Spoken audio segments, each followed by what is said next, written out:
Bonjour tout le monde, j'espère que vous allez bien. On va attaquer tout de suite, même si on est légèrement quelques minutes d'avance, mais ça laissera plus de temps pour des questions si vous en avez à la fin. Voilà, donc je suis ravie de voir que cette salle est pleine pour parler de panique à l'université à 14h un dimanche. Je pense que vous êtes un chouette panel d'ores et déjà. Petit disclaimer avant d'attaquer la table ronde, je ne suis pas moi-même universitaire et donc je vais essayer d'animer. Voilà, j'ai fait éprouver mon plan quand même par des vrais universitaires. Mais l'intérêt, ça va être aussi surtout que mes formidables invités discutent entre elles et eux et discutent avec eux. Donc voilà, on va essayer de faire une discussion qui se tient, qui répond aux attentes du programme qui est quand même dense. Et puis vous laissez du temps pour discuter avec elles et eux à la fin. Voilà. En ce qui me concerne, je m'appelle Kat et il n'y a pas grand-chose à savoir de plus. Mais ce qui est intéressant, c'est mes invités qui ne sont pas du tout dans l'ordre de ma fiche, mais comme ça, c'est bien, on improvise. À côté de moi, je commence par toi, Zelda, du coup. Selon donc, ta bio, fausse ou pas, on va voir, sur le site des Inter, tu es enseignante de littérature et de français langues étrangères et tu es actuellement en thèse de lecture comparée sur la science-fiction britannique et française. Jusque-là, c'est bon. Voilà. J'ai appris aussi sur cette bio, et parce que je te suis potentiellement sur Twitch, suivez Zelda de Doctrice sur Twitch. Pendant le confinement, suite à l'annulation des festivals, tu as monté avec d'autres, avec notamment le technicien au premier rang, une chaîne Twitch. Et alors, elle est décrite, cette chaîne Twitch, de manière incroyable sur le programme. Pensée comme un espace dans lequel les autoristes et les éditoristes viennent parler de leur travail et de leurs expériences au sein des cultures de l'imaginaire. Voilà. Et bravo la personne qui a écrit le programme. Tu confirmes cette info? Ça marche. Je pense qu'on peut s'arrêter là pour le moment. On va te découvrir aussi un peu au fur et à mesure de la présentation. À côté de toi, il y a Saul. Saul qui a une bio très éclectique aussi sur le site des Inter, qui fait plein de choses. Tu es illustrateur, enseignant, chercheur, auteur de SF. Tu enseignes le design à l'université du Mirail. Alors, elle ne s'appelle plus le Mirail, c'est une bio ancienne visiblement. C'est un choix politique, sachez-le, que j'apprécie en tant qu'ancienne étudiante du Mirail il y a très longtemps. Donc Jean Jaurès maintenant, pour les gens de droite. Et donc tu as écrit des livres qui arrivent, regardez comme c'est bien fait les Inter. Est-ce qu'on peut applaudir cette personne qui arrive au bon moment? Des livres qui sont... 24 heures, livraison rapide. Et ouais, franchement... Des livres qui sont encore, en ce qui te concerne, trouvables sur le salon du livre. Donc profitez-en parce que c'est pas le cas de tous nos autéristes à cette table. Et donc tu as écrit des romans d'anticipation queer aux éditions, alors je ne sais pas le prononcer, Guater, voilà, dans la collection Rechute et la séquence Hardman.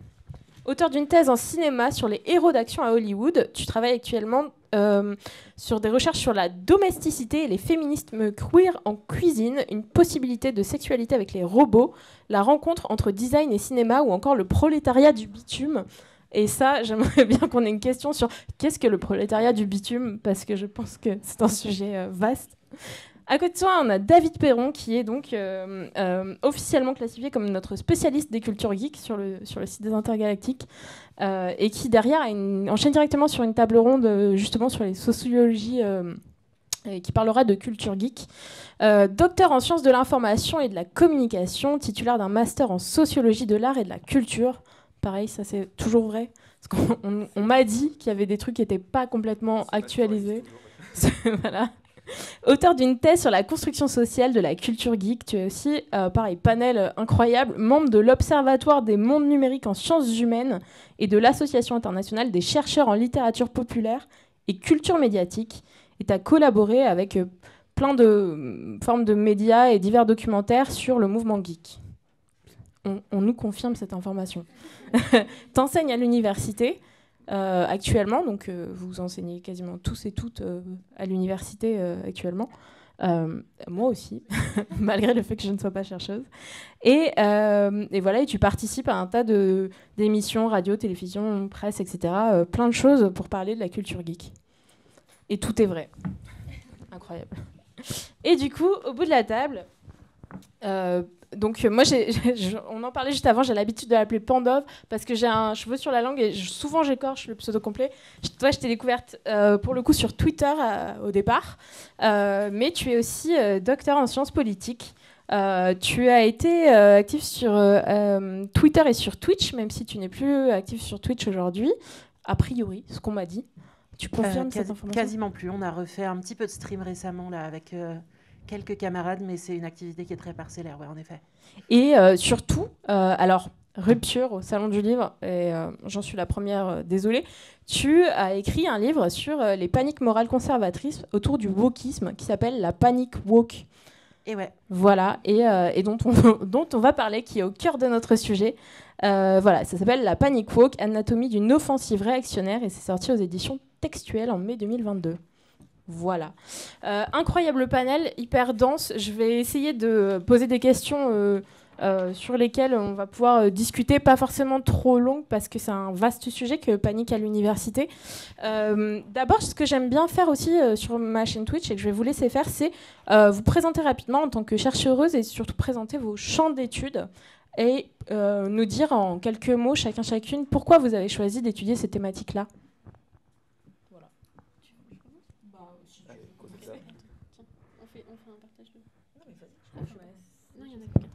On m'entend ? Oui, c'est bon. Alors, moi, je travaille en littérature comparée. C'est une discipline des études littéraires qui est en voie de disparition. Et donc, je suis un spécimen en voie de disparition. Et je travaille sur les littératures expérimentales et l'avant-garde. Et je suis spécialiste de littérature de science-fiction. Voilà. Et pourquoi tu as choisi ce sujet ?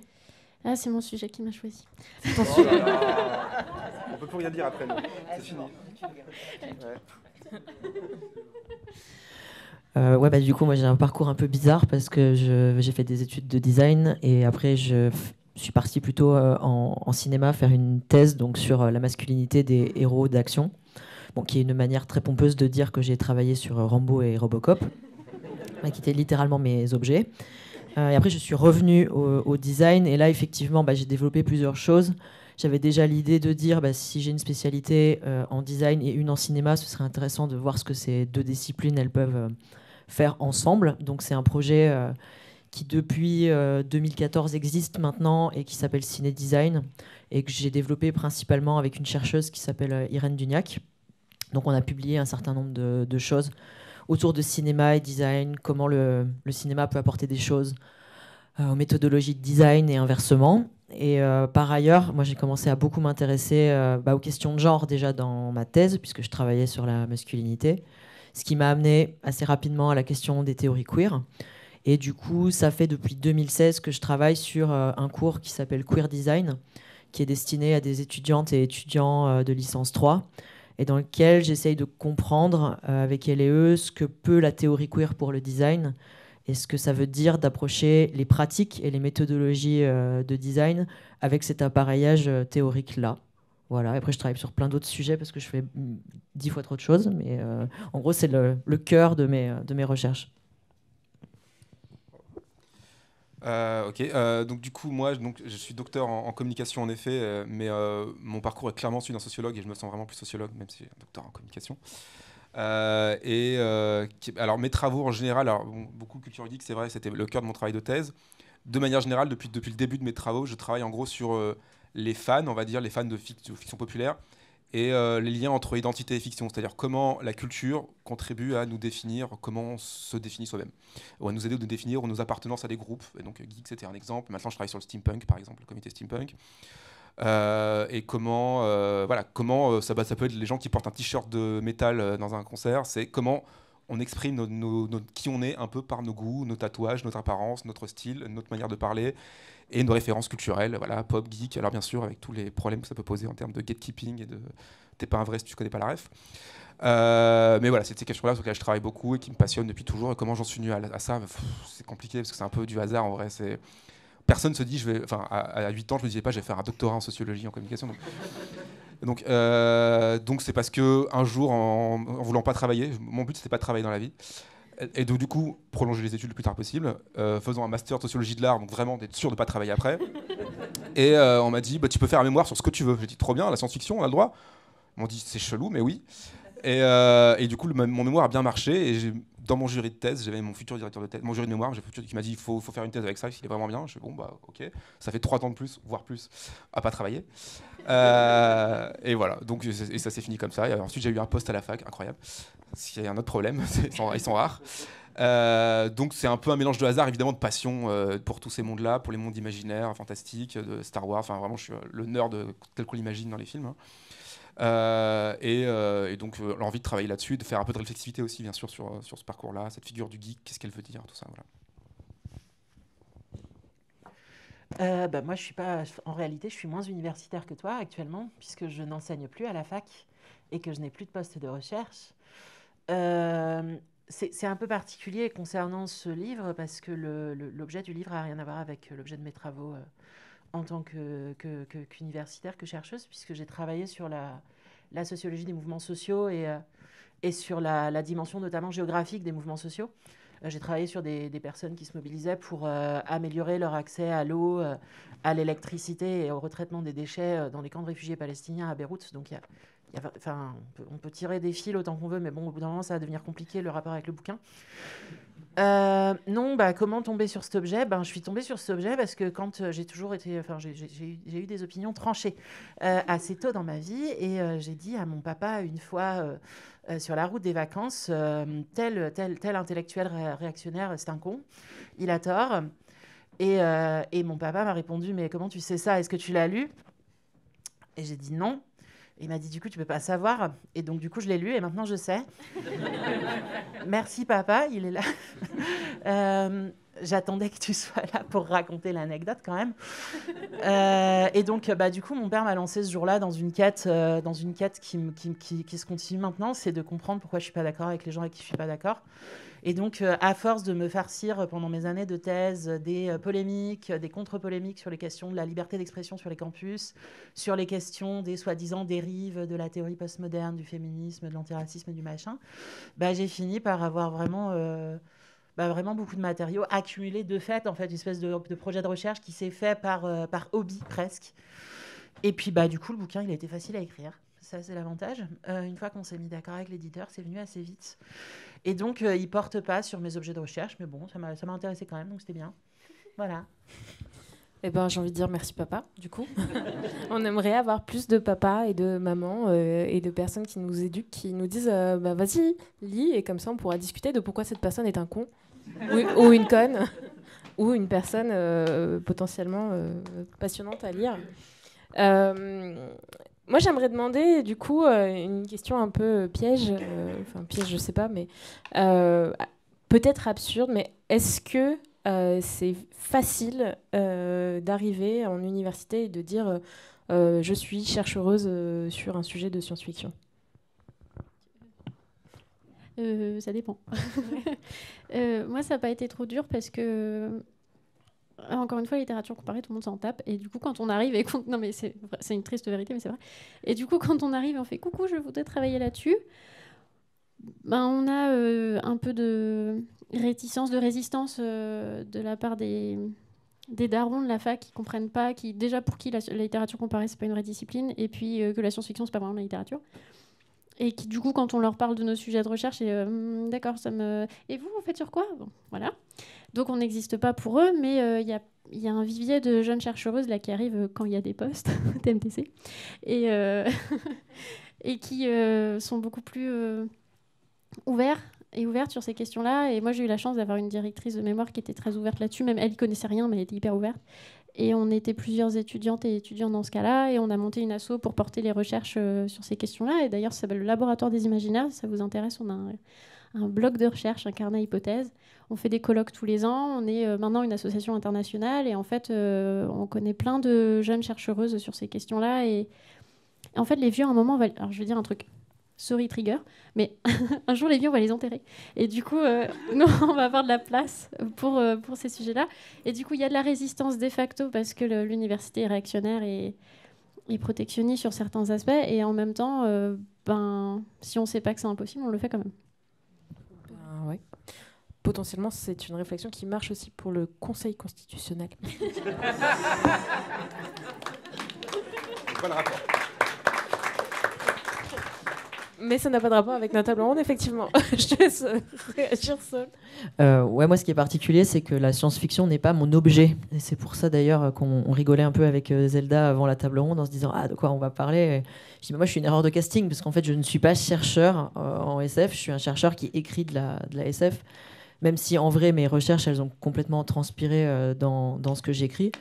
Donc moi, j'ai jamais eu vraiment de difficultés. Et je dirais même, en design, c'est assez particulier parce que il y a tout un courant de design fiction, de design spéculatif qui revendique le fait de puiser dans une culture de SF, voire d'utiliser l'écriture de fiction comme un levier méthodologique pour penser des usages futurs, des situations futures. Donc c'est même plutôt à la mode et il y a même plutôt une ouverture assez claire aux questions de SF. Après, comme partout, on parle SF, on va revenir un peu toujours au même nom. Et le combat, c'est peut-être moins de faire rentrer la SF que de dire oui, super, parlons SF, mais non, ne parlons pas que des grands auteurs. Je ne vais même pas les citer, en fait, j'en ai marre. Tout le monde voit très bien là, qui se matérialise de manière gazeuse dans la pièce. Mais, il y en a plusieurs d'ailleurs. Mais voilà, de dire peut-être qu'on peut passer par Ursula Le Guin, Octavia Butler, Samuel Delany, etc., etc., et plein d'autres, et des francophones aussi, parce que là, je cite des anglophones. Donc le combat, s'il existe, il est plutôt là. Et après, moi, ma question, c'est moins l'ASF à l'université que mener deux activités de front.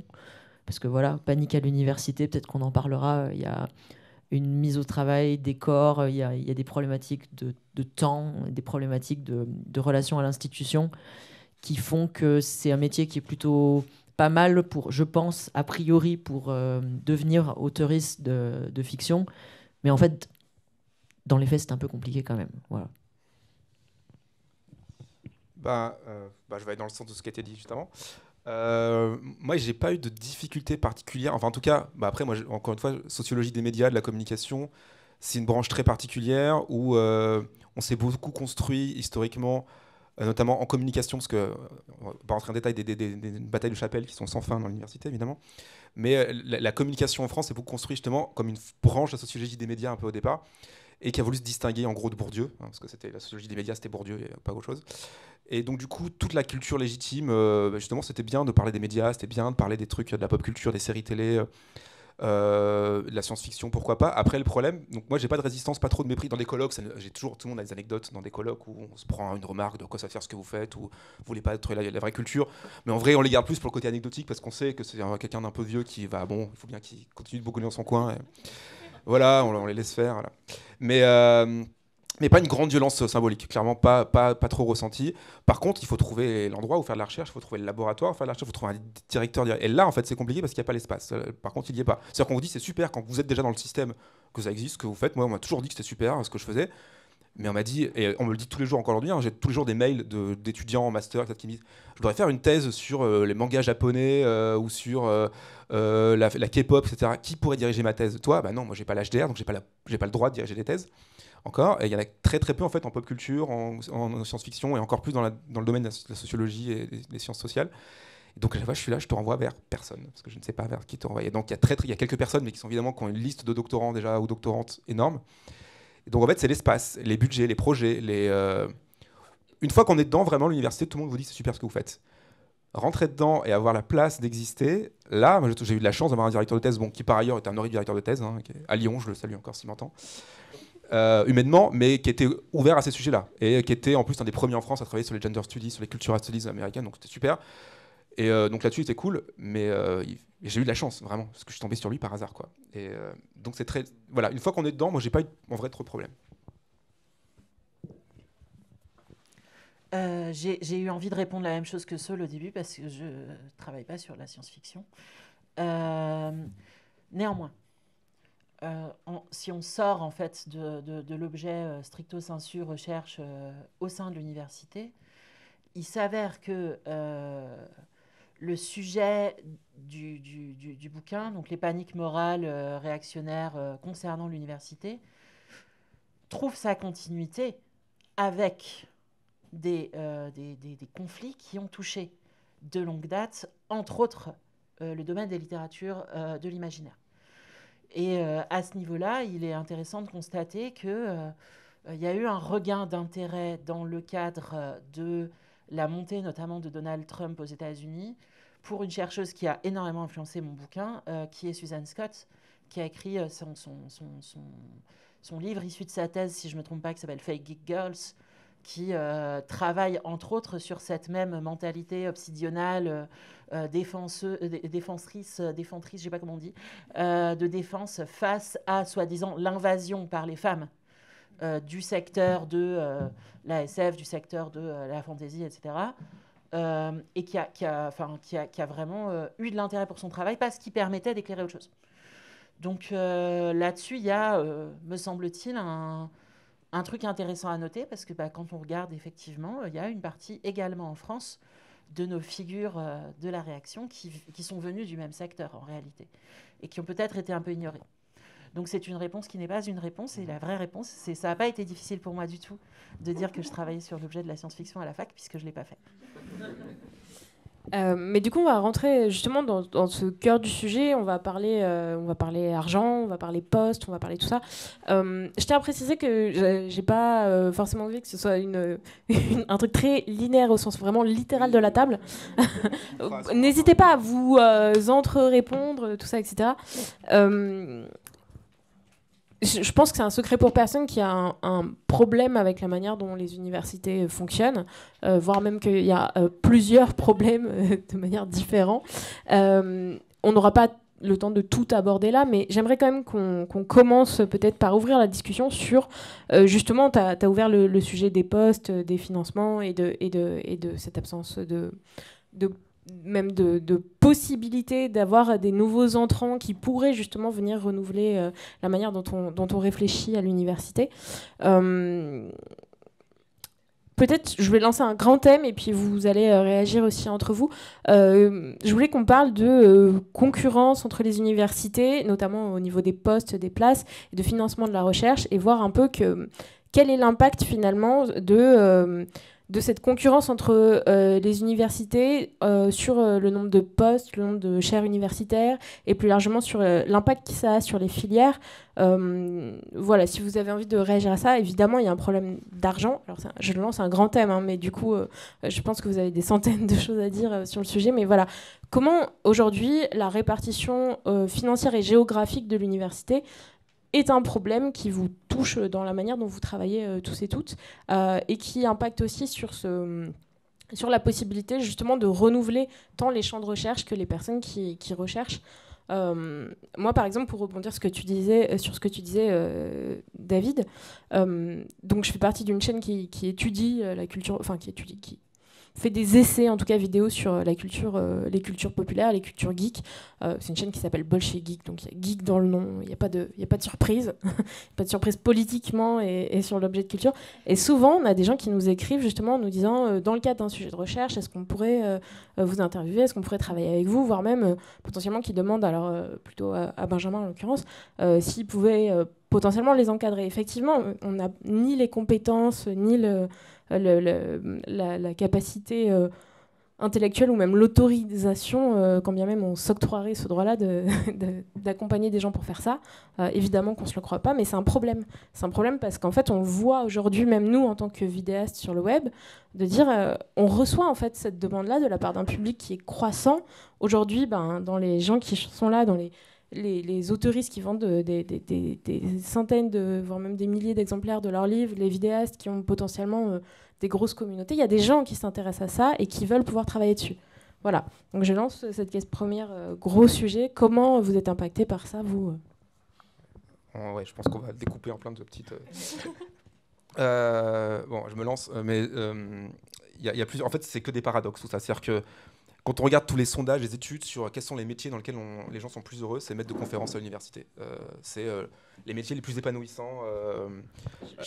Pardon, je te laisse bien parler Oui, face Donc, au micro. Quand voilà. on demande aux gens quels sont les métiers les plus épanouissants dans le top, avec la meilleure expérience de vie, avec la meilleure expérience de bonheur dans la vie, c'est universitaire, chercheur à l'université, CNRS, université, peu importe.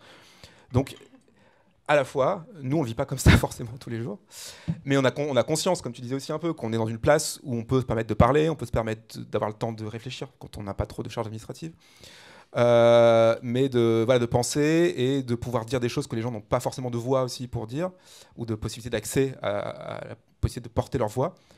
Et donc, et nous, quand on a le sentiment à la fois que c'est un métier certes très épanouissant et un métier un peu qui fait rêver, en même temps, on voit bien que, pour moi, à l'université, en tout cas telle que je la vis, c'est qu'on la tient à bout de bras. Alors, comme c'est pas l'hôpital, c'est-à-dire qu'on sauve pas des vies, c'est vrai que dire qu'on tient, si on faisait pas des heures sup, ça s'écroulerait. Si on fait 3 postes pour une personne, ça s'écroule. Alors, les infirmières, c'est le cas c'est toute leur vie, tous les jours, ça. Sauf qu'elles, elles ont beaucoup plus de problèmes physiques, de douleurs physiques, et de vies à sauver. Et donc, un poids sur les épaules qui est un peu moins large que moi. Si on perd un master, bon, on va s'en remettre. Mais c'est vrai qu'on tient l'université à bout de bras, les chercheurs, les vacataires, les ataires, bien sûr tous les gens qui sont aussi les petites mains entre guillemets, les doctorants, doctorantes, qui sont les petites mains de tout ça, et tout le monde tient ça à bout de bras par passion beaucoup, pas pour le salaire, pas pour voilà, et parce que aussi c'est épanouissant, parce que aussi c'est très, ça nous apporte beaucoup par ailleurs, mais en même temps ça, vraiment, je pense que les gens n'ont pas conscience à quel point ça tient à rien. C'est-à-dire que moi dans mon université, parfois on imprime des sujets d'examen sur des feuilles roses parce qu'on peut plus se payer de feuilles blanches, parce que ce mois-ci on a épuisé le quota de feuilles, il nous reste que des feuilles roses. Voilà. C'est des trucs qu'on se dit, c'est pas possible, ça coûte pas si cher. Si, c'est des genres de trucs. On doit pour des feutres se battre pour des. C'est très compliqué. Et encore, moi, je enseigne dans un IUT, on est plutôt bien doté parce qu'on est le côté professionnel, donc ça va. Mais c'est pas brillant non plus. Hein. Donc c'est un paradoxe permanent. C'est un métier épanouissant. En même temps, on est tout le temps en faisant plus de pression, et je pense qu'on culpabilise tous un peu aussi de se dire ouais, mais je suis en train de râler, mais il y a quand même tellement de gens qui ont des trucs moins épanouissants dans leur vie, ils sont pas payés quand même à lire des livres parfois, ils sont pas payés, alors que moi parfois je lis un bouquin, c'est mon boulot, quoi, c'est fou. Et donc on est dans ce paradoxe un peu difficile en fait, même culpabilisant pour nous parfois je trouve, de se dire on doit être les acteurs de la résistance à ce système qui veut manger tout ça, à cette concurrence, et en même temps, est-ce que je suis le mieux placé parce que j'ai pas le pire boulot du monde, enfin voilà, on est tout le temps là-dedans, et c'est un paradoxe permanent. Et de la même manière que la concurrence, c'est marrant parce que justement, il y a une demande sociale, on le voit bien. Moi, mes travaux ont connu une explosion médiatique, alors que moi, j'étais un petit doctorant dans mon coin, je demandais rien, et je suis passé à la télé, même trop, parce qu'à un moment donné, j'étais jeune et je disais oui pour que mes parents soient contents, mais il y a une demande sociétale pour le coup, pas que sociétale au sens de bah ouais, maintenant les gens vont dans les conventions Japan Expo, et ils veulent aussi un chercheur qui vienne expliquer les trucs. Pour moi, c'était fascinant de voir ça quand j'ai vu démarrer ça. Et donc il y a une demande. Donc pour le coup, on pourrait dire bah, le marché demande qu'il y ait la présence de pop culture, de réflexion sur le genre, de réflexion sur ces questions-là. Et non, le marché, c'est pas là. Le marché, c'est dans la concurrence entre les universités pour les meilleurs chercheurs ou les projets de recherche européens. Donc moi, là aussi, il y a un paradoxe. C'est-à-dire que le marché, c'est quand ça les arrange, quoi.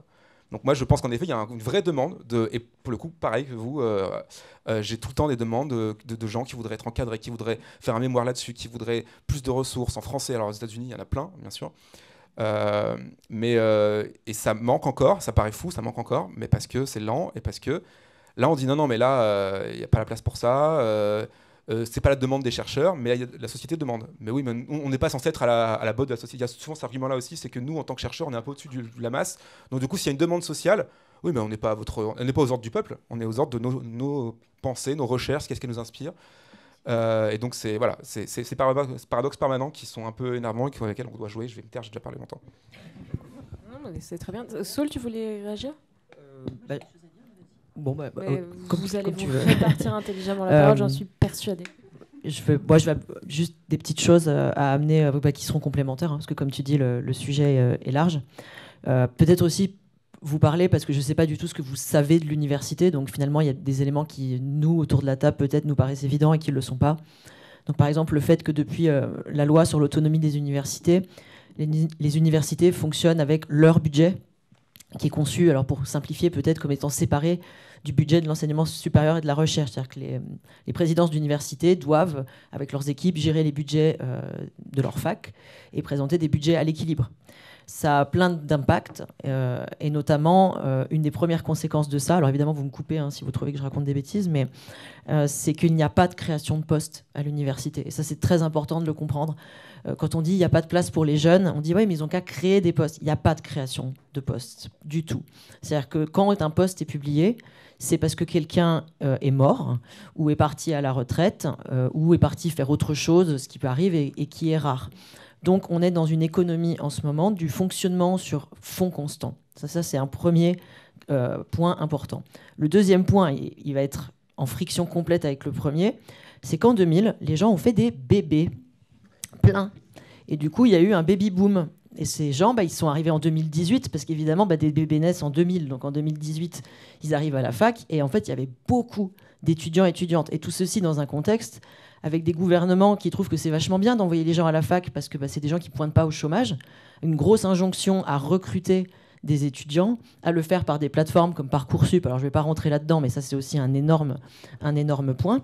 Si, on va en parler de Parcoursup, mais je laisse finir, mais on va en parler. Donc il y a ça. Et enfin, un troisième point, et pareil, je ne vais pas parler trop longtemps, mais toutes ces choses-là, en fait, se connectent, et bien sûr, il y a des liens de cause à effet. Vous allez me dire, oui, mais comment ça se fait qu'il n'y a pas de création de postes ? Moi, j'arrête pas d'entendre parler divers représentantes du gouvernement de l'augmentation des moyens pour la recherche. Ce qui augmente, ce sont des budgets de recherche qui sont spécifiques, non pas des budgets de fonctionnement des laboratoires, qui sont les budgets de fonctionnement auxquels on a accès au quotidien en tant que chercheur et chercheuse, mais pour des projets. Et alors là, c'est un immense sujet, je peux le lancer, mais vraiment, je pourrais en parler 2 heures, parce que c'est un gros sujet. C'est-à-dire que normalement, vous êtes recruté enseignant-chercheur ou enseignante-chercheuse dans un laboratoire, vous avez de l'argent pour faire votre travail de recherche. Enfin, en tout cas, la logique voudrait ça. Aujourd'hui, ce qui se passe, c'est qu'on a de plus en plus une recherche, y compris en sciences humaines et sociales et en ALL, c'est-à-dire arts, lettres et langues, qui va être par projet. Donc, pour vous représenter ce que c'est un peu comme si votre boulanger, le matin, plutôt que de faire son pain, il devait remplir un dossier pour expliquer pourquoi le pain, c'est vachement bien, et que c'est hyper important, que ça nourrit, et que du coup, il faudrait lui donner de l'argent et de la farine pour qu'il puisse faire du pain. Et au lieu de faire du pain, il passe 2 semaines à rédiger un dossier pour expliquer pourquoi c'est vachement bien le pain. Nous, c'est ça qu'on fait, en fait. Et parmi plein de choses, les tâches administratives aussi qu'a évoqué David, c'est ça qui est en train de nous arriver. On est en train de devenir des VRP de notre recherche, et plutôt que de chercher, on explique aux gens pourquoi notre recherche est super. Et alors attention, même si vous entendez des budgets à plusieurs millions, voire milliards parfois pour certains projets, milliards j'exagère, mais peut-être les budgets complets peuvent parfois toucher aux milliards, et encore, nous on touche globalement des miettes. Alors en SHS, un peu plus maintenant, parce qu'il y a quand même une reconnaissance que c'est utile, pour nos gouvernants. On arrive à défendre la nécessité des SHS sur une sorte d'utilité. Et sciences humaines. Oui, sciences humaines et sociales, une sorte d'utilité sociale justement de ces disciplines. En ALL, c'est-à-dire arts, lettres et langues, où je suis là, globalement, je pense qu'on ne sert à rien, voire même on fait partie du problème décrit dans son livre. On est des horribles wokistes, donc là, il faut surtout pas qu'on ait de l'argent pour faire de la recherche. Je me tais, j'ai parlé trop longtemps. Non, mais c'était hyper intéressant. Pandolf, tu voulais réagir potentiellement ? Ouais, mais Zella, t'avais rien à... Faites dans l'ordre qui vous convient. Dans un tel contexte de constriction en fait des budgets, vient s'inscrire ce que tu étais juste en train, ce sur quoi tu m'as tendu la perche, et donc je vais la saisir, qui est effectivement utilité des humanités, oui, mais utilité pourquoi ? Et là-dessus, un discours s'est développé dans le courant du XXe siècle, la deuxième moitié du XXe siècle, sous la plume d'un certain nombre d'intellectuels qui ont eu une forte influence auprès de décideurs conservateurs, politiques, etc., qui consiste à dire les humanités servent à la reproduction, la défense, la promotion de la civilisation. Pourquoi est-ce que ça nous intéresse aujourd'hui ? Parce que là se trouve une stratégie de défense de certains objets de recherche au détriment d'autres. En 2021, un réseau d'activistes au sein de l'université qui s'auto-qualifie d'observatoire du décolonialisme a publié, suite à l'injonction, suite à l'évocation par la ministre de l'Enseignement supérieur, de la Recherche et de l'Innovation, Frédérique Vidal, un document intitulé « Rapport 2021 sur l'islamo-gauchisme à l'université », qui était composé d'un certain nombre de sections, notamment une liste de titres de travaux de recherche, mémoires et thèses, jugés comme emblématiques de la dérive islamo-gauchiste dans les universités. Et si je ne me trompe pas, l'un des titres qui avait été mis en exergue était un travail sur le féminisme dans la bande dessinée. Pourquoi de tels travaux sont-ils affichés ? Eh bien parce que c'est un dévoiement, d'après les personnes qui participent de ce mouvement social, un dévoiement de l'université vers des objets qui ne sont pas dignes d'exister et qui ne devraient pas être étudiés, puisqu'on devrait à la place étudier, j'en sais rien, moi, Proust, Molière... vous mettez ce que vous voulez, Mallarmé, enfin, des trucs qui sont très intéressants, bien sûr, mais bon, il n'y a pas que ça dans la vie. Il y a une crainte chez ces intellectuels depuis un certain temps. On la retrouve déjà aux États-Unis dans les années 80 sous la plume d'un personnage qui s'appelle Alan Bloom, de voir en fait les humanités saisies par de dangereux gauchistes pour opérer d'une critique en réalité de la culture occidentale, d'une critique des grands classiques, de ce qu'on va appeler dans le débat public aux États-Unis le canon occidental, et de remplacer ce truc-là par de la merde et de la pop culture, en gros. Et là, il y a une stratégie interne, en fait, qui est une stratégie de défense, en fait, qui consiste à dire, ça tombe bien, c'est pratique, en fait, que ces gens-là n'aient pas de poste, puisque, maintenant, on peut se concentrer sur il faut que l'argent qui reste, il faut que les quelques sous qui restent vers des projets plutôt conservateurs, plutôt... voilà. Alors, il y a une anecdote, et je finis là-dessus, que moi, je prends dans le bouquin, qui est la polémique de l'université de Leicester, puisqu'à l'université de Leicester, au Royaume-Uni, en 2021, je crois, ou 2020, je ne sais plus, d'un seul coup, ça m'échappe, 2021, est annoncé un plan de licenciement, un plan de ce qu'ils appellent redundancy au Royaume-Uni, donc des personnes dont on ferme les postes, pour des raisons budgétaires, mais bon... la raison mise en avant par le vice-recteur à l'époque, c'est qu'on va, sur le département de littérature, il y a plein de départements qui sont concernés, mais sur le département de littérature, on va se concentrer sur des sujets qui sont plus innovants, comme des sujets sur la race, la classe, le genre, l'international, le tiers-monde, etc. Et donc, par conséquent, on va saquer 17 profs, je crois, ou un truc. Enfin, il y a un nombre de chercheurs comme ça qui vont sauter. Et la réaction a été immédiate. L'université de Leicester a un département de lettres qui, à l'époque, est jugé comme étant de grande qualité. Et la réponse a été assez immédiate de la part des lettres, des professeurs, des chercheurs, qui consistait à dire « Ouais, ok, d'accord, c'est absolument n'importe quoi. Décoloniser l'université, ça ne veut pas dire arrêter de faire d'autres travaux, ça veut dire augmenter les ressources pour que tout le monde puisse bosser. Et surtout, vous virez les gens qui font les travaux sur la race, la classe, le genre, la décolonisation, machin, etc. » Et donc, très rapidement, en fait, le vice-recteur a dit « Bon, non, mais enfin, il n'y a plus de pognon, vous n'êtes pas rentable, hop ».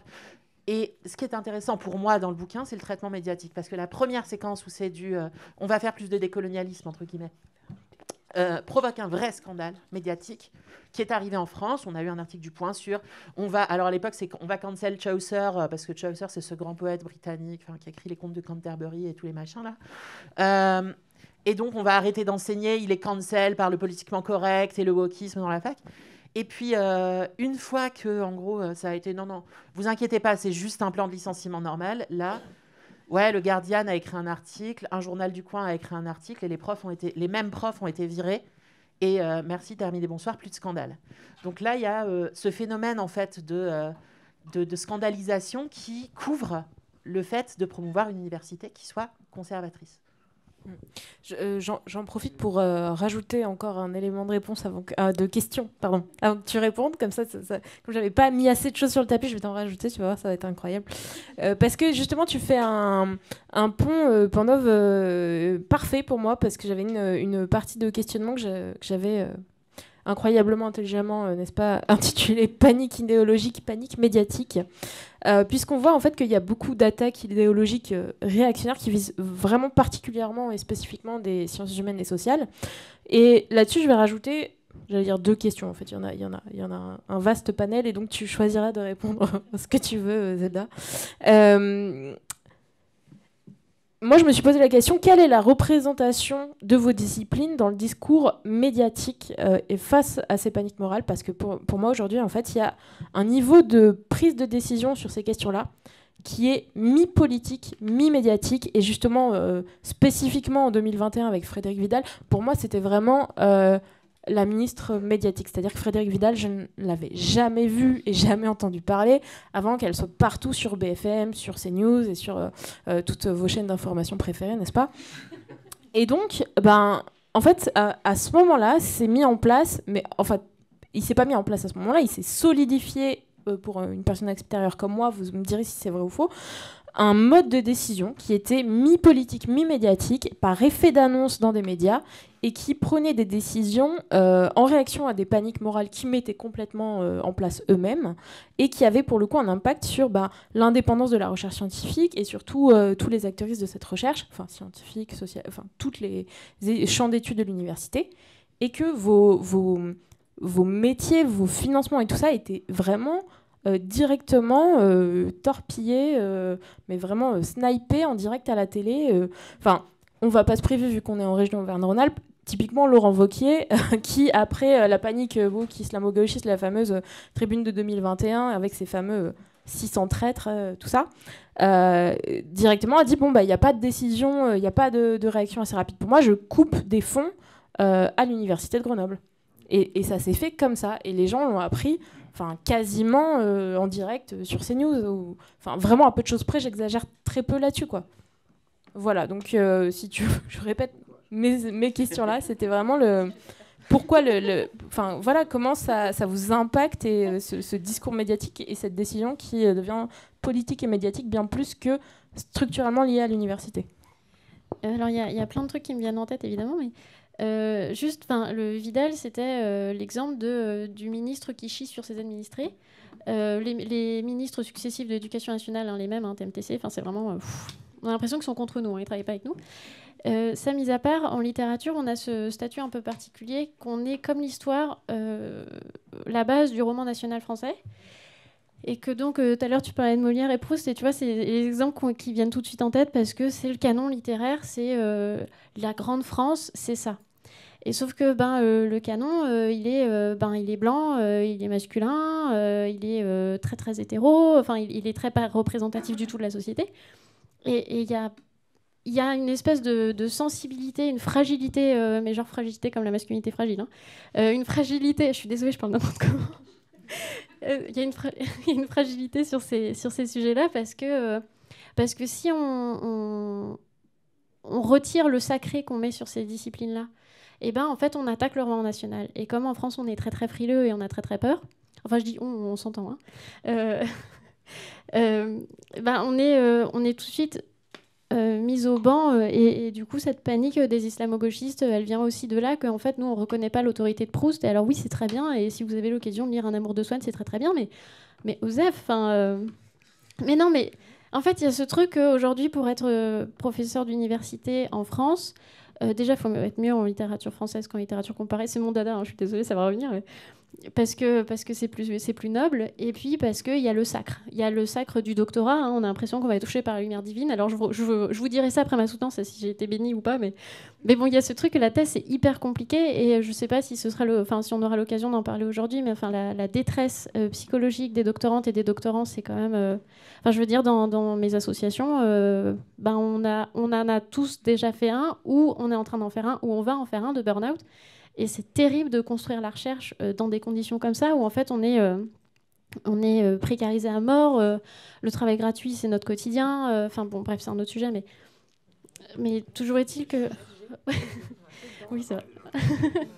mais du coup c'est vraiment difficile et quand on lève un peu la voix en mode cool for you, mais en fait les statistiques que vous nous demandez sur les laboratoires, en fait 80% des trucs c'est nous qui les faisons derrière parce que les profs sont surchargés d'administratifs. Et puis nous nos sujets c'est pas Proust, nous nos sujets c'est pas Balzac, c'est pas Molière non plus, très bien on a déjà fait 1000 trucs dessus. Par contre nous il y a des choses qui nous intéressent qui sont à côté du roman national et on voudrait avoir l'opportunité de construire aussi une autre histoire de la littérature. Et ça, c'est difficilement entendable, mais en histoire, ils ont le même problème aussi. Enfin, techniquement, il y a les monarchistes et les révolutionnaires. Et s'il y a des historiens, je suis vraiment désolée, mais il y a un peu de ça quand même. Non, mais... Oh, je me tais. Mais... J'ai vu des hochements de tête dans la salle. Discret, mais présent.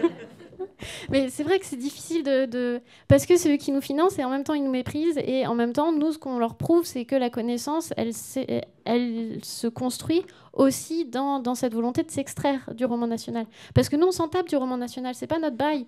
Si on fait de la recherche on la fait honnêtement avec nos outils, nos techniques, nos corpus, et qu'on a un autre discours à apposer sur l'histoire de la littérature dans mon cas, mais on a autre chose à dire que cautionner une idéologie qui nous méprise. Et c'est très compliqué. Et en plus, quand on est en doctorat, alors là, il y a tout le bail de la fac, c'est pas assez rentable, construire du savoir, c'est pas suffisant.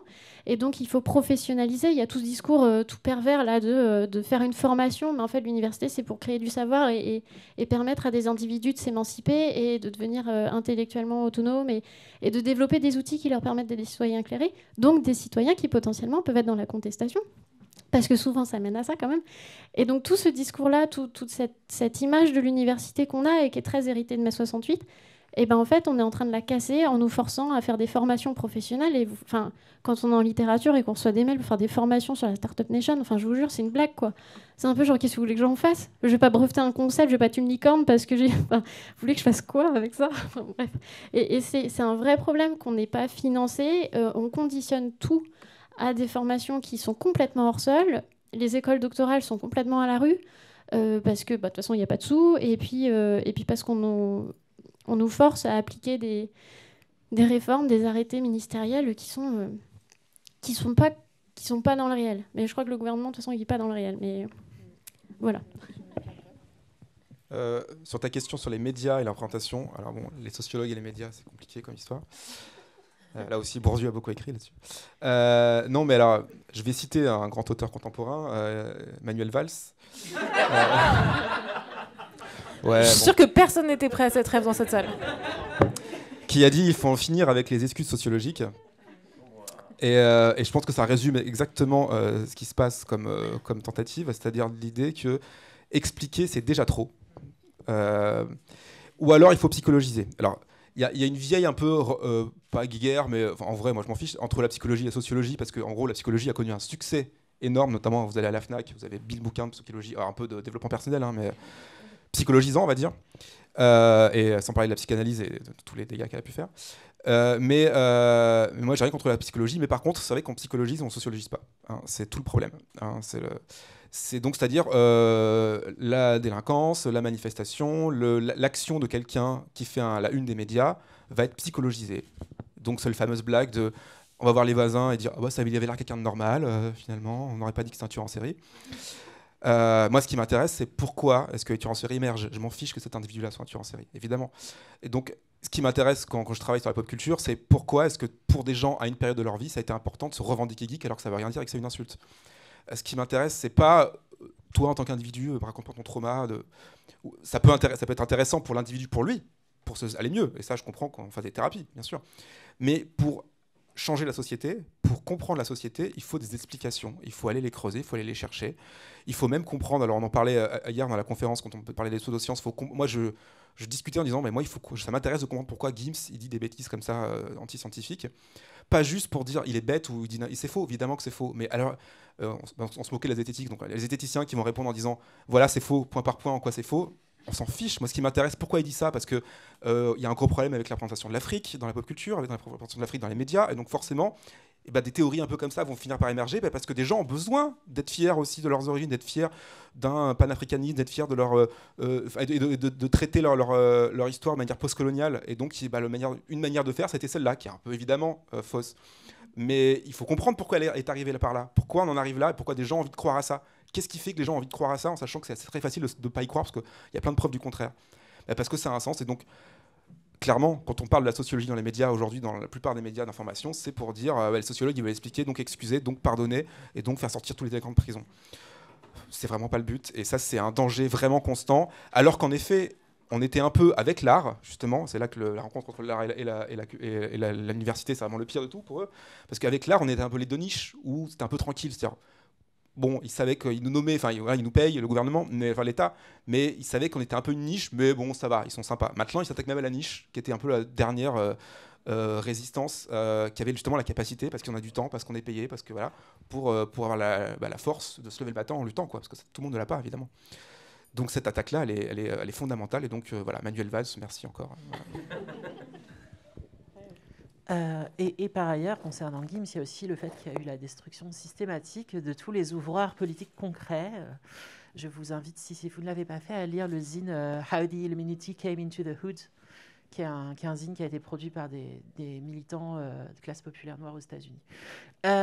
Concernant cette question, il y a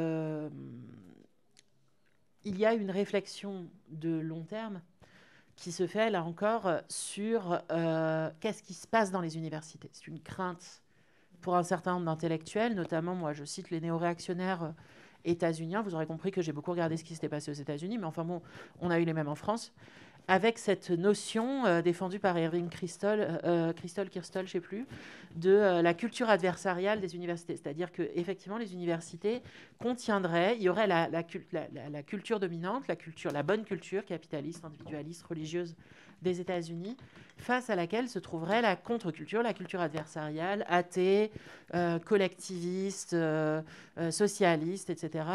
Et qu'en fait, le problème, ce serait que cette culture existerait. Et ça, c'est quelque chose qui est au cœur de nos paniques morales actuelles sur l'université et au cœur de nos paniques morales actuelles surtout. C'est-à-dire l'idée qu'effectivement, on aurait des espaces dans lesquels se diffuseraient des idées du monde très dangereuses, selon lesquelles les hommes peuvent tomber amoureux d'autres hommes, les femmes d'autres femmes, que le haut est en bas, que le bas est en haut, enfin des choses absolument scandaleuses. Avec une volonté de se débarrasser de ça, et une crainte également, tu as cité Manuel Valls, je pense que c'était vraiment partie du truc, c'est-à-dire une crainte de l'existence d'une institution qui, effectivement, ne sert pas le marché, c'est-à-dire le fait que des gens puissent se prendre 3, 4, 5, 8 ans de leur vie à étudier la phrase habituelle, c'est le tissage de panier sous l'eau, le macramé, ou l'histoire du Bogolan, ou ce que vous voulez. Et là-dessus, il y a quelque chose qui est dégueulasse, c'est-à-dire il ne faut pas qu'il y ait une partie de votre vie qui ne serve pas à faire gagner de l'argent à un capitaliste. Et donc, cette scandalisation autour des facs permet également cette chose-là. Et cette crainte des savoirs critiques permet également cette chose-là, qui me semble absolument centrale. On voit d'ailleurs la production d'explications, de contre-explications qui visent à produire une explication acceptable. C'est-à-dire, on a vu pousser, mise en avant, toutes sortes, au moment de la question de l'islamisme, toutes sortes de personnes qui expliquaient que, en fait, l'islamisme s'expliquait par le fait qu'il y avait des personnes qui étaient méchantes et contre la civilisation.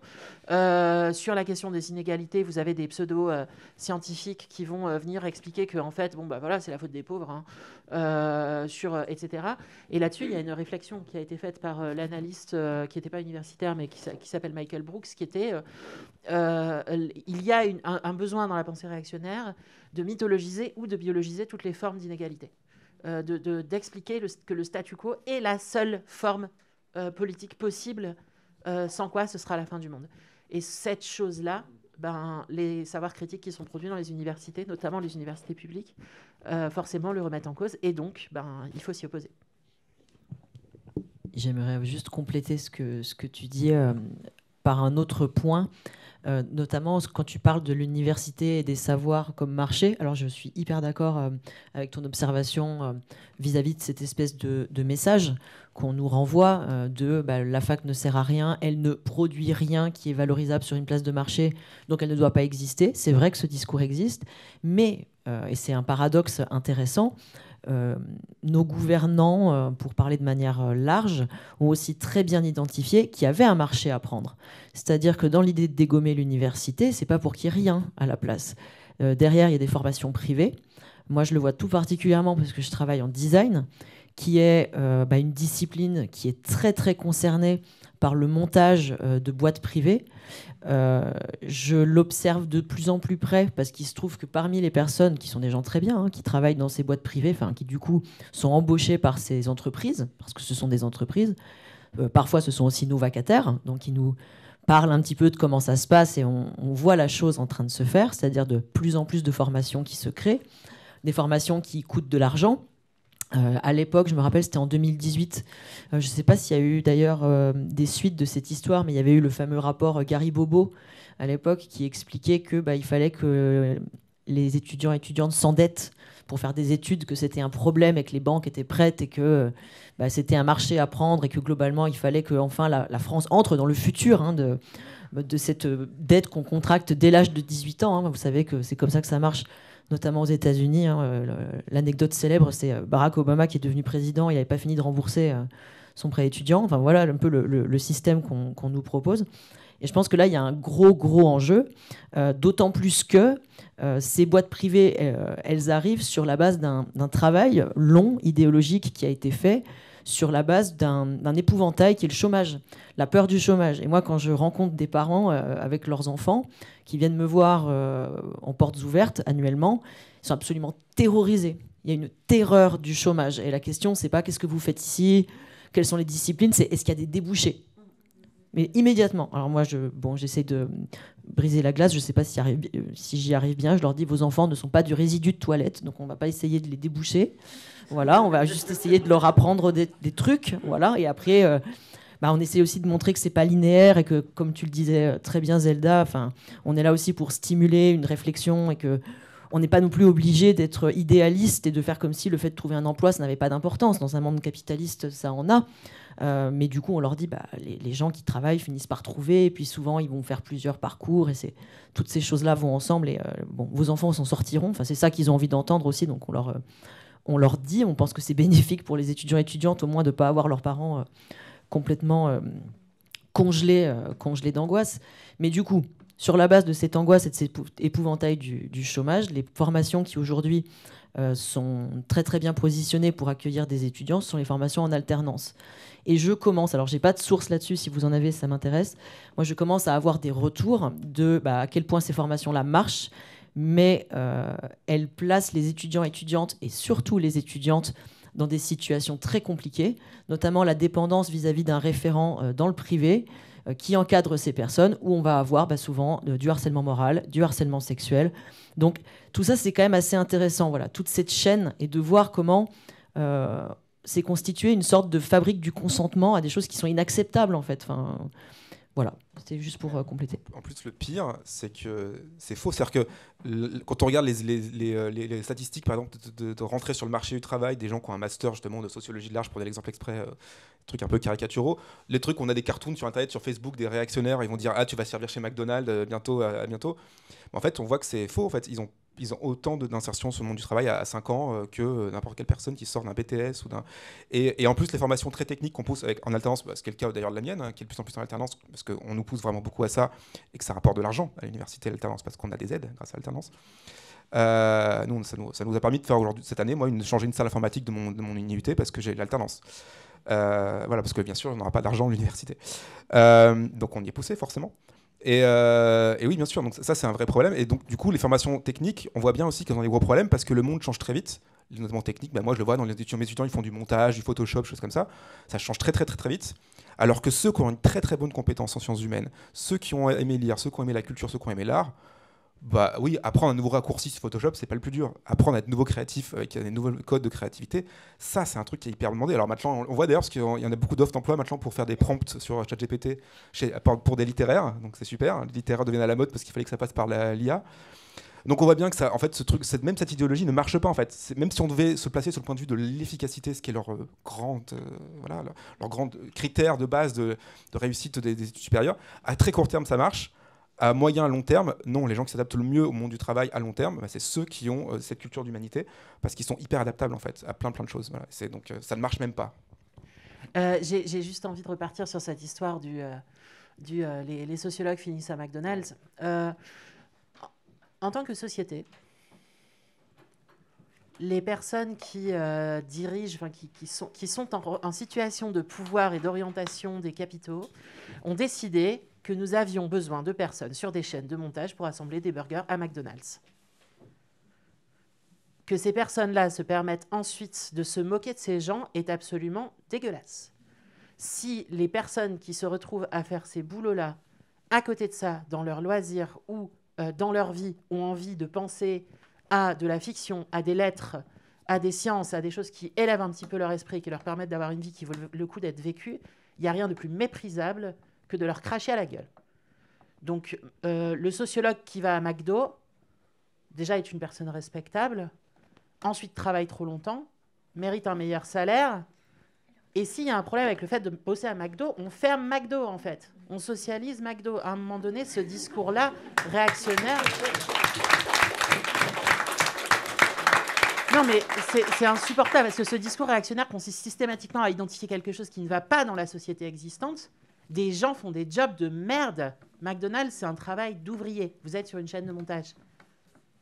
Et de transformer cette critique légitime de l'organisation, en l'occurrence du capitalisme, pour en faire un moyen d'enfoncer les pauvres gens. Et ça, c'est quelque chose qui doit également être souligné, c'est-à-dire l'université, comme tu le disais tout à l'heure, ne sert pas à former des travailleurs, ça sert à former des gens.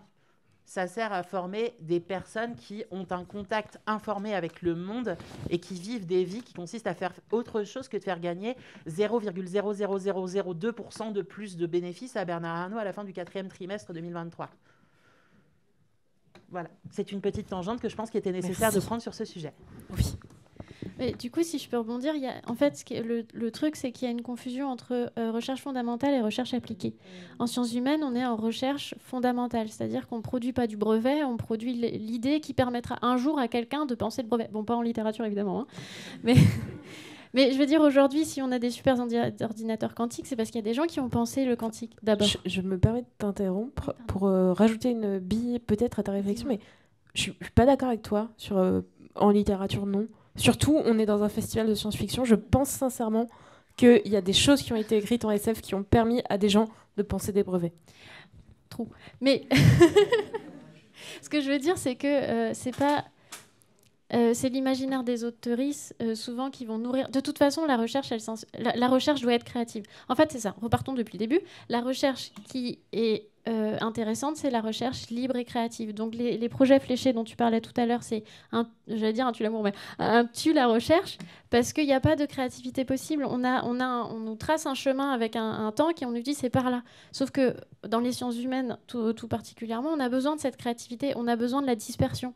Nous, on s'est fait critiquer dans mon laboratoire parce que le comité HCERS, donc en gros, c'est ceux qui vérifient qu'on ne dépense pas l'argent comme si on en avait beaucoup à dépenser, mais qu'on ne fait pas n'importe quoi avec l'argent. Le comité HCERS a reproché à mon laboratoire trop de dispersion.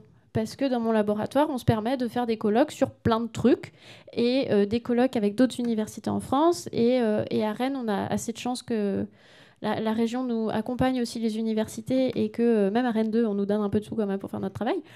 Mais on nous a reproché ça, d'être libre et créatif. Et c'est un vrai truc. Et du coup, la directrice de notre laboratoire a fait « Ok, cool », et on a fait un colloque sur la dispersion. Voilà.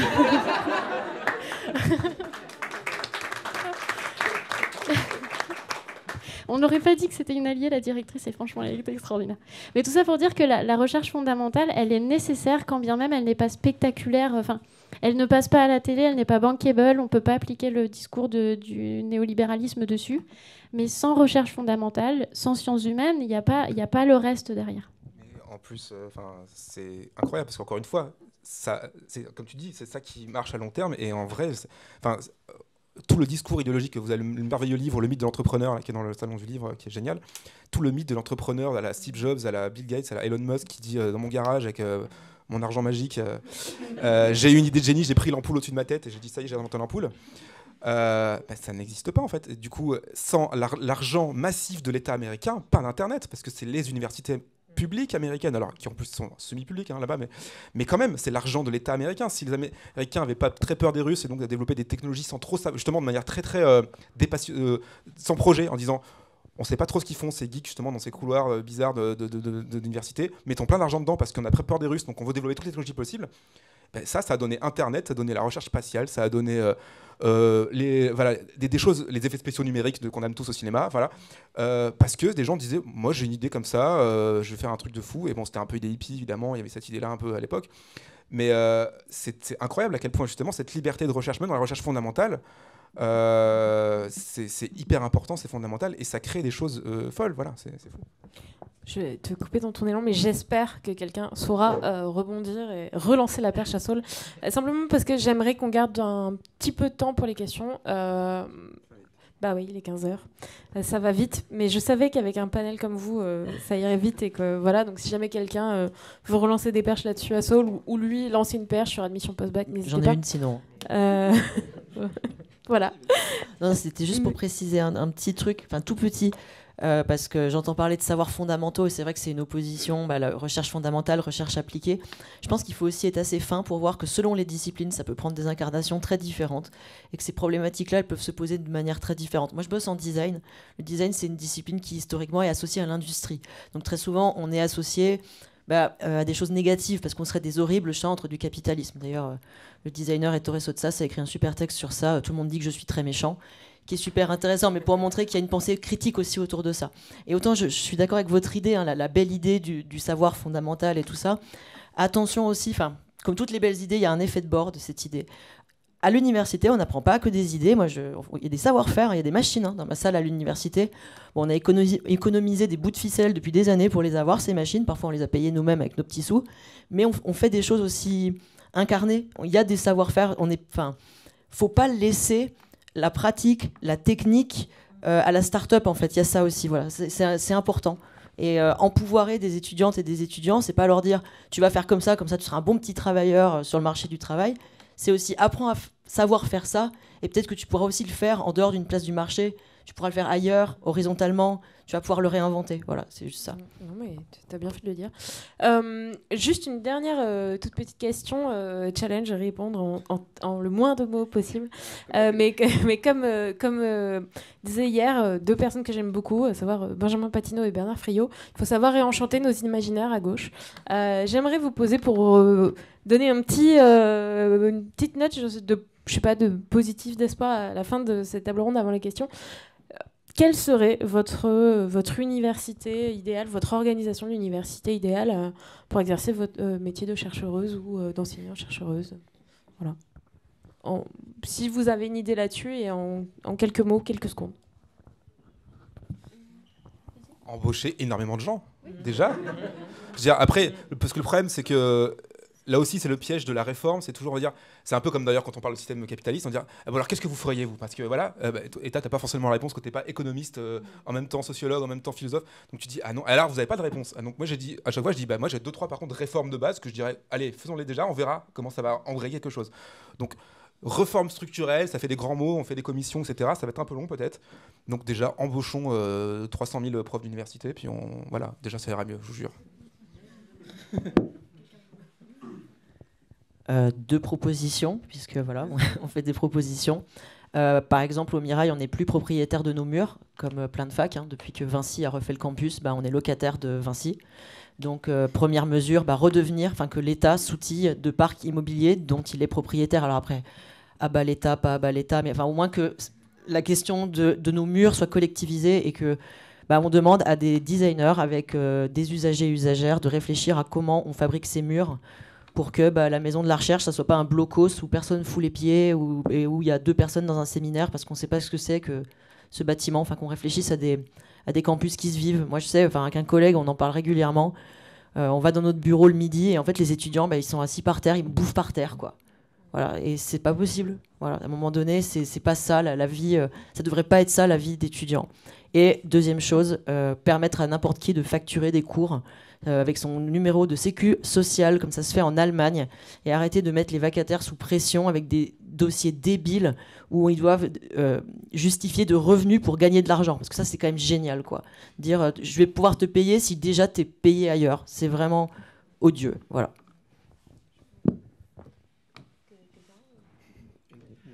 Je titulariserai tous les précaires déjà, qui le souhaitent, selon des contrats qui leur conviennent, parce qu'il y a des gens qui ont envie de continuer avoir une certaine forme de souplesse, etc.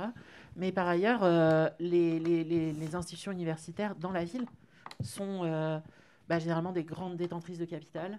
Moi, j'ai fait mes études au Royaume-Uni où les universités sont des grosses gestionnaires de foncières, sont des institutions qui participent de la gentrification, des politiques de peuplement. Petite anecdote encore, mais je ne vais pas être longue. Quand j'étais étudiante à Durham, je me souviens que les gens qui grandissaient à Durham, grande ville universitaire, c'est une des grandes universités du Royaume-Uni, allaient faire leurs études à Newcastle, parce que Durham, c'est une université de luxe et une ville ouvrière. Donc, les enfants d'ouvriers vont dans une autre ville pour faire leurs études et pas dans la ville où ils vivent. Par contre, leur loyer augmente, parce qu'il y a des étudiants internationaux qui viennent s'installer. Donc ça, c'est quelque chose qui, à mon avis, devrait être entièrement repensé. Mais pour aller vraiment jusqu'au bout dans la science-fiction, moi, mon université idéale, ce serait la possibilité d'être, comment on dit, pêcheuse le matin, maçonne l'après-midi et critique le soir, me semble-t-il. Voilà. Puisqu'on parle des étudiants, moi je serais pour le salaire étudiant. Parce qu'on travaille, on galère à faire nos études. Moi je suis une prolo, 3000. J'ai eu une bourse de recherche pour ma thèse, mais je suis prolo 3000. Et c'est pénible de devoir travailler à côté de nos études quand t'as Jean-Billy qui débarque avec sa Smart parce qu'il a eu 18 ans et 1 mois et que du coup ses parents lui ont acheté ça et trop bien les études. Et non, c'est chiant de devoir travailler à côté de ses études, que l'échec scolaire, l'échec universitaire, il tombe pas du ciel. Il est structurel, on peut pas aller bosser. Tout à l'heure on parlait du sociologue à McDo. On peut pas bosser et travailler. Et l'échec scolaire, il est voulu. L'échec universitaire, il est voulu par l'État. Il est mis en place volontairement parce qu'on veut pas que les prolos ils aillent au bout. Et moi, ma thèse, je souffre ma life pour la finir. Mais c'est bordel de politique d'aller jusqu'au bout. Et tous mes camarades qui sont prolos, en fait, on se dit qu'on tiendra. Parce qu'il faut que nous aussi, on soit là. Que la fac, elle soit à nous, bordel de merde, quoi. Et du coup, salaire étudiant.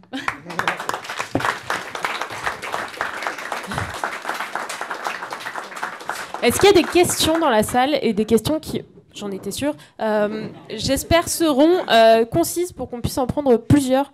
Voilà, moi-même étant une experte de la remarque plus qu'une question, j'espère que vous n'êtes pas comme moi. Concise mais très compliquée, parce que ça me touche beaucoup ce que vous disiez sur la recherche de l'efficacité, les recherches design qui deviennent privées, tout ça. Est-ce que vous n'avez pas l'impression que vous tous, vous incarnez une critique de la culture de l'efficacité ?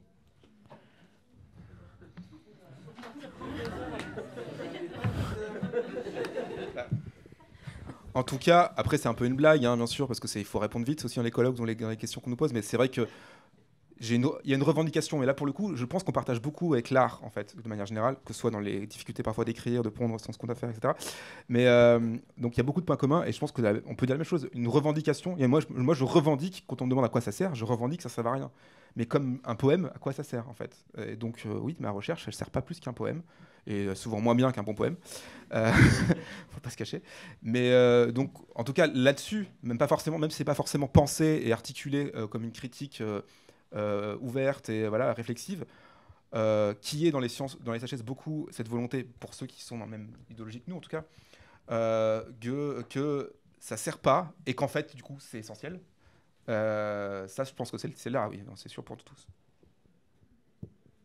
Quelqu'un d'autre veut rebondir sinon question. Je suis pas sûre d'avoir assez de longueur de fil, donc je t'invite à potentiellement te rapprocher. La question, Et alors attends, je vais passer Madame et après toi. Non mais c'est parce que je mets pas mes lunettes, donc je regarde pas les gens dans les yeux. Bon, ça va être court. En fait, je voulais juste revenir sur ce que vous disiez sur le statut des doctorants, sur les burn-out, etc. Et moi, l'image que j'en ai, donc moi, j'ai pas fait de thèse à cause de ça, justement, parce que je voyais mes amis qui avaient un an de plus, etc., dans la détresse, et j'avais l'impression que c'était assez globalisé dans tous les domaines. Et je voulais savoir votre avis là-dessus et genre quelle solution on aurait, parce qu'il me semble que c'est un système vachement fermé et il n'y a pas de garde-fou, il n'y a personne. Par exemple, dans le privé, on aurait des sociétés d'audit ou des choses comme ça pour qu'on puisse pas faire absolument tout ce qu'on veut ou cacher, on va dire, la merde sous le tapis, pour dire ça clairement, ou faire, avoir le pouvoir sur les étudiants. Et en fait, il se passe des choses très sombres dans les équipes à ce niveau-là. Et je voulais savoir qu'est-ce qu'on aurait comme solution concrète pour changer ça, pour ouvrir un peu l'université et les dérives qu'il peut y avoir à l'intérieur de ça. Je vais te donner une première réponse, mais je pense que vous pourrez rebondir. En fait, le problème des doctorants, il est juste Alors, il y a déjà un truc que quand on est doctorant, on a un statut un peu bâtard entre étudiant et personnel de l'université. Et du coup, on appartient à la fois aux deux et à la fois à aucun. Mais comme d'un point de vue des allocations, ce genre de trucs, on ne comprend pas. Les gens de Pôle emploi ne comprennent pas, les gens de la CAF ne comprennent pas, ils ne savent pas à quoi on appartient, ils ne savent pas comment... Enfin bref, ça ne marche pas. Il n'y a pas de transparence effectivement dessus. Et en fait, la souffrance des doctorants, elle est juste... c'est un morceau de l'iceberg. Parce que si nous on souffre, c'est parce qu'il n'y a pas de sous, c'est parce que du coup on nous exploite parce qu'il n'y a pas de sous, ça veut dire que nos titulaires font de l'administratif, sont en sous-effectif, que nous on coûte moins cher et qu'on a besoin de ça parce qu'on nous force aussi. Alors en littérature on est un peu à l'écart parce que bon, la pression à la publication par exemple on la ressent moins parce que quand même en vrai en littérature je fais souvent la blague mais en littérature on est la 5e roue du carrosse, mais en littérature comparée on est le boulon de la 5e roue du carrosse. Bon, il y a un peu ce truc là, mais par ailleurs il y a une exploitation de la force vive que représentent les doctorantes et les doctorants qui les met en PLS parce que aussi nos titulaires sont pas formés à nous encadrer. Ils sont payés pour nous encadrer mais ils sont pas formés. Et du coup, ils nous abandonnent, ils nous laissent de côté, ils répondent pas à nos mails, ou alors ils répondent à nos mails pour nous harceler. J'ai des camarades qui ont dû faire des recours pour harcèlement avec leur tutrice ou tuteur directrice de thèse. En fait, nous, on est juste une conséquence, on est un symptôme. Donc pour que ça aille mieux pour les doctorants, il faudrait que ça aille mieux partout, ça veut dire nous donner des sous, quoi. En gros, à peu près. Sur l'encadrement, moi je suis extrêmement d'accord parce que du coup, moi ma thèse a été très très dure sur la fin pour ça, parce que j'ai fait en gros 1 an de burn-out ou de blocage d'écriture ou de rien, juste parce qu'un jour j'ai envoyé un mail à mon directeur de thèse en disant voilà un chapitre que j'ai écrit, et il m'a dit c'est de la merde, littéralement. C'est pas, j'ai pas résumé le mail, c'était là le mail. Bonne journée. Et du coup, comment on fait là parce que j'ai écrit 2 tiers de la thèse là, donc si c'est de la merde, voilà. Donc là c'est le début de la 4e année. Et du coup, pendant 1 an, il me répondait plus après, parce que lui, il a fait son travail. On se voyait 1 fois ou 2 par an, quoi. Et il a fait son travail, voilà. Il y avait 2-3 remarques d'orthographe aussi dans le texte, j'exagère.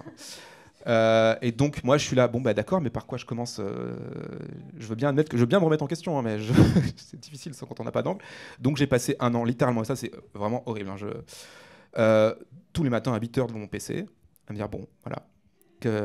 Procrastination fois 1000 quoi. Et qu'est-ce que je fais? Au bout de 3-4 heures, bon bah je n'y arriverai pas aujourd'hui, je vais au cinéma. Mais au cinéma on pense qu'à ça, hein.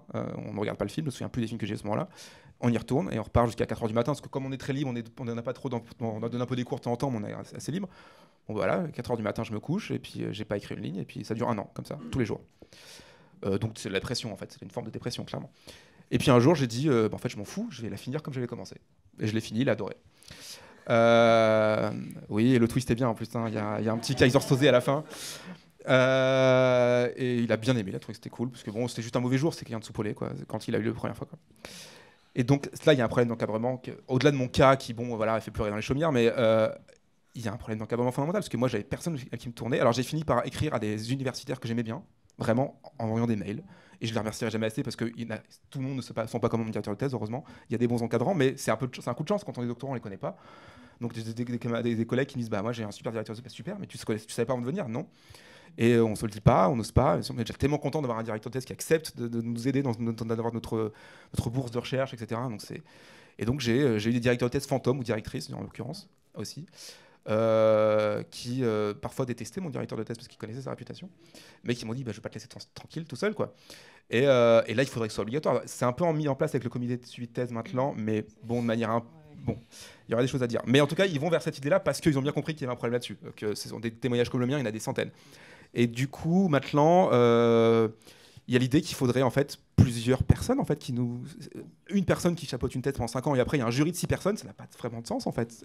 Alors bien sûr qu'on le fait de manière informelle parce qu'on habite dans des colloques, mais que ce soit formalisé, que ce soit écrit, qu'il y ait des gens des obligations de nous parler tout le temps. Et que si cette personne-là, on ne s'entend pas bien, on n'arrive pas à dialoguer avec elle, il y en a une autre, il y en a 5 autres avec qui on peut parler. Sinon, c'est pas possible, quoi. Donc l'encadrement, c'est fondamental, clairement. Je laisse poser la dernière question. Il va falloir qu'on rende la salle comme ça. Si jamais parmi vous, il y en a qui n'ont pas répondu et qui veulent ajouter quelque chose sur la question précédente, n'hésitez pas. Dernière question. Fais court. Je compte sur toi. Ça va être super rapide. C'est quoi le prolétariat du bitume? Merci.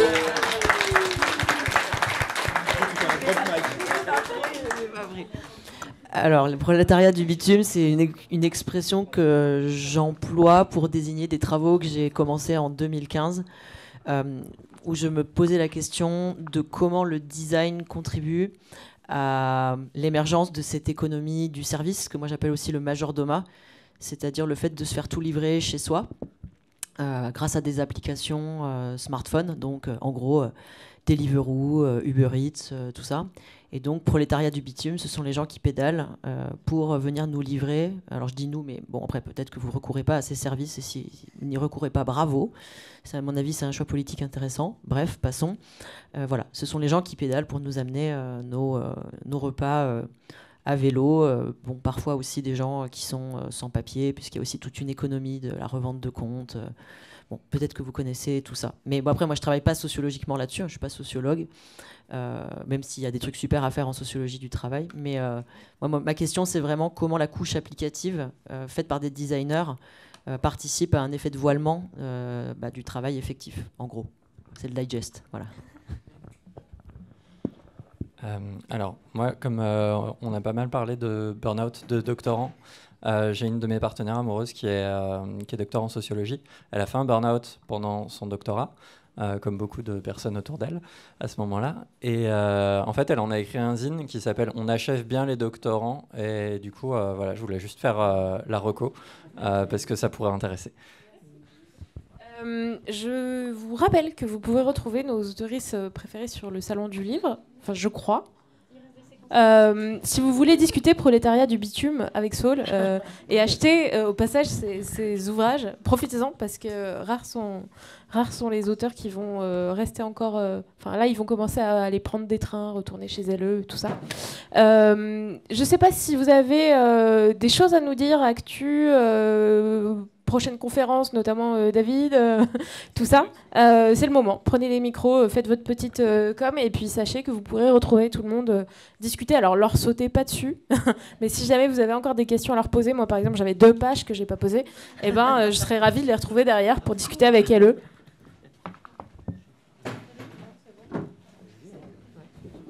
On a tous plus ou moins des réseaux sociaux, je pense. Donc n'hésitez pas, vous avez nos noms, enfin, vous pouvez retrouver sur les réseaux sociaux. Moi j'ai une chaîne YouTube qui s'appelle Postmodem, voilà, qui est super cool, on a pas assez d'abonnés.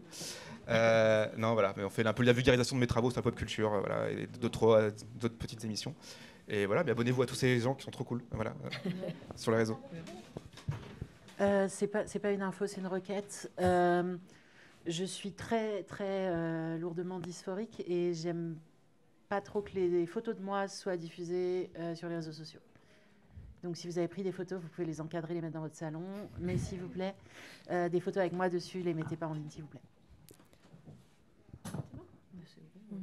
Donc Saul, Salon du Livre, Zelda... Et conf, enfin de conf, non pas conf, comme on dit ici, table ronde. Oui, table ronde ce soir. Et tout de suite pour David. Et toi Zelda, où est-ce qu'on te suit, qu'on te retrouve? Sur Twitch, voilà. Donc la plateforme de... Elle a passé les 1000, bravo. J'ai passé les 1000, wow. Et sinon, Insta, Twitter, et puis le technicien me demande de dire Macron démission. C'est une bonne fois. Merci beaucoup. Je pense qu'on peut vraiment applaudir ce magnifique panel d'intervenantes. Merci à toi. Je vous souhaite une bonne fin de festival à tous et toutes. Et voilà, et merci aux Inter de permettre de discuter de panique à l'université.